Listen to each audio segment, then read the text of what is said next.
the President of the United States.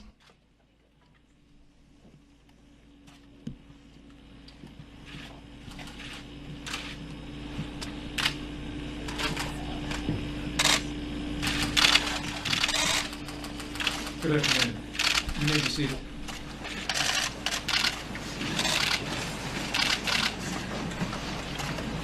Mr. President, Chairman Dunford, members of the Joint Chiefs of Staff, leadership of the Department of Defense, men and women of our armed forces, distinguished guests.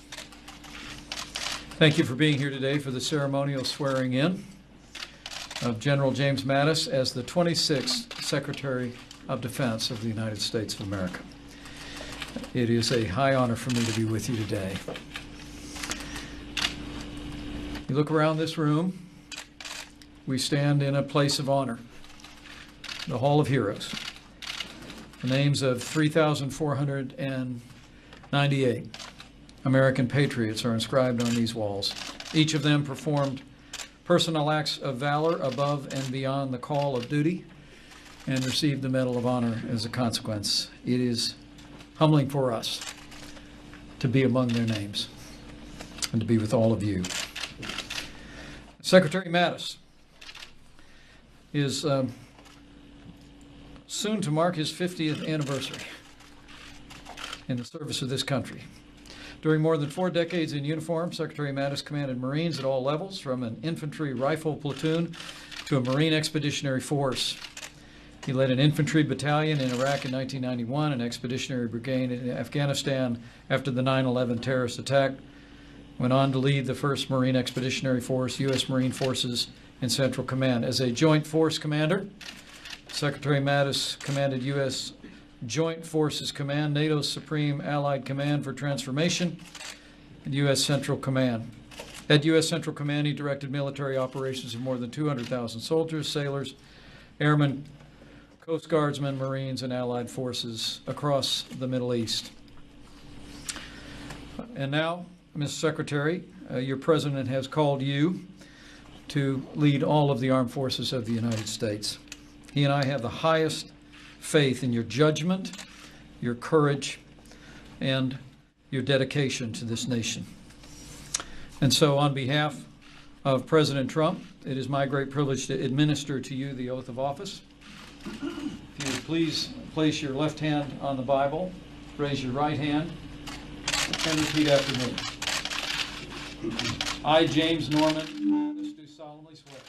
I, James Norman Mattis, do solemnly swear that I will support and defend the Constitution of the United States that I will support and defend the Constitution of the United States against all enemies, foreign and domestic. against all enemies, foreign and domestic. That I will bear true faith and allegiance to the same. That I will bear true faith and allegiance to the same. That I take this obligation freely, That I take this obligation freely, without any mental reservation or purpose of evasion. without any mental reservation or purpose of evasion. And that I will well and faithfully discharge the duties And that I will well and faithfully discharge the duties of the office upon which I am about to enter. of the office upon which I'm about to enter. So help me God. So help me God.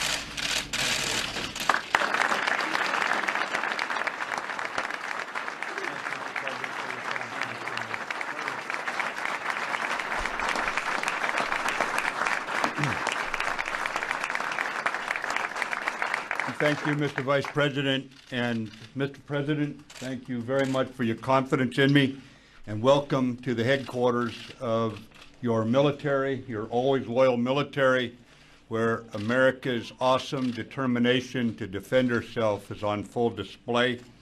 I would just tell you that you've made clear, Mr. President, your commitment to a strong national defense, and the Americans honored in this hall remind us of our strength as a nation of patriots. On behalf of your department, I want you to know that after more than a decade of war, our longest war, those serving today have been tested, and you can count on us all the way.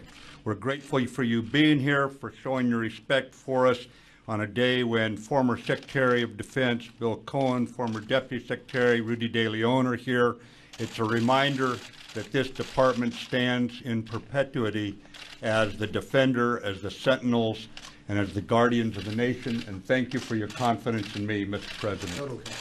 Thank you.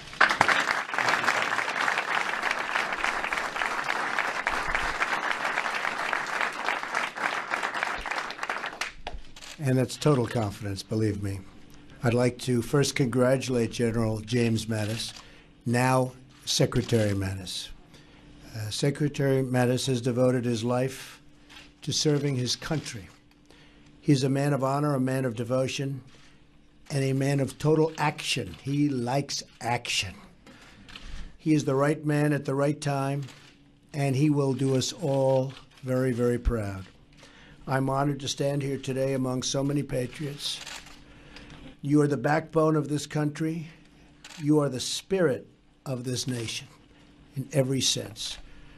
The men and women of the United States military are the greatest force for justice and peace and goodness that have ever walked the face of this earth.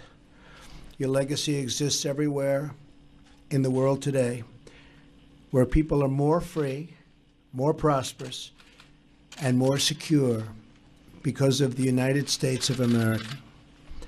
And you have earned and ensured for our children the glorious birthright of freedom bestowed upon us by God. We stand today in the Hall of Heroes, great heroes, a testament to the undying courage of those who wear our nation's uniform and who have received the highest distinction, the Medal of Honor. This is a sacred hall. The soul of our nation lives between these walls. These walls tell the story of those intrepid Americans who gave everything, risked everything, and fought with everything they had to save their fellow warriors, and warriors they are, believe me, warriors they are, and to save our wondrous liberties and to save this God-blessed land. They shed their blood and poured out the love from their hearts to protect our home.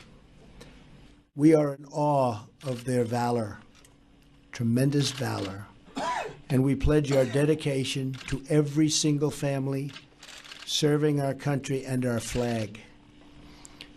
That is why today I am signing 2 executive actions to ensure the sacrifices of our military are supported by the actions of our government, and they will always be supported by the actions of our government, believe me. First, I'm signing an executive action to begin a great rebuilding of the armed services of the United States, developing a plan for new planes, new ships, new resources, and new tools for our men and women in uniform, and I'm very proud to be doing that.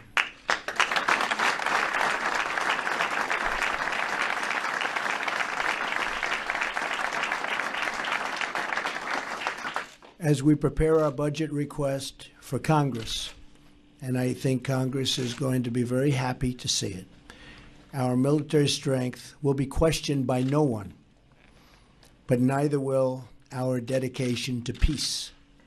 We do want peace.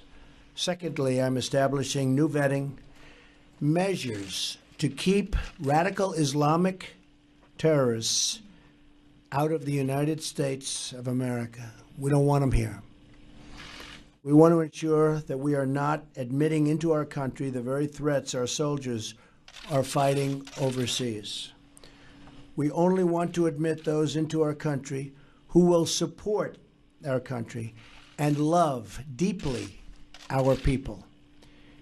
We will never forget the lessons of 9/11, nor the heroes who lost their lives at the Pentagon.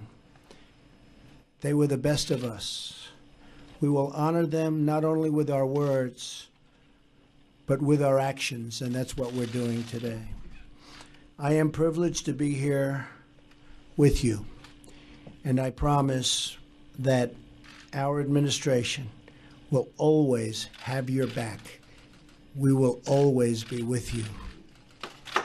And I just want to thank you very much.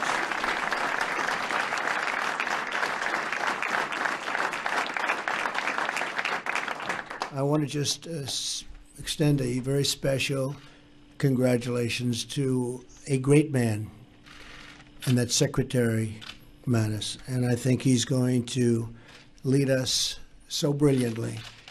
He's a tremendous soldier, always has been. He's a general's general. Every general that I spoke to, I won't say that they all said, he's our favorite, but they did.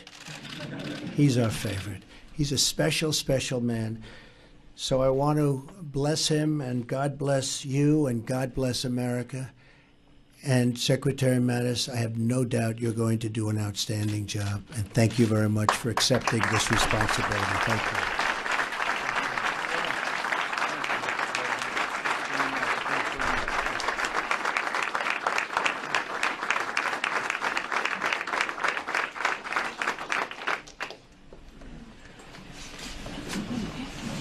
Okay. So this is the rebuilding of the United States Armed Forces. That's a big one. Secretary, it's nice to see you. Thank you very much. That's a big statement, isn't it? The rebuilding. Doesn't that sound good? It's been a while. It's been a long time. Too long.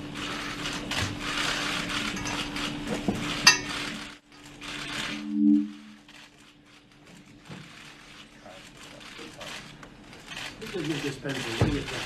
Secretary Mattis, I believe.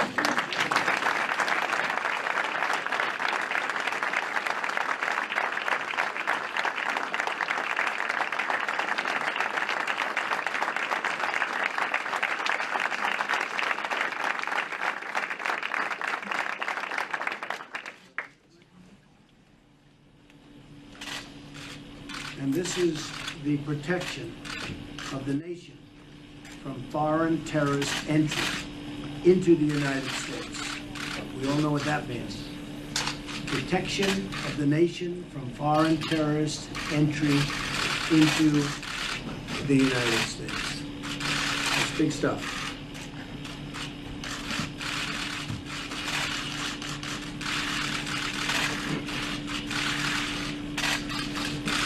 And I want to thank everybody in the room. Many great heroes, many great warriors. We have tremendous respect for you all. Thank you for being here. Joe, thank you very much. Appreciate it.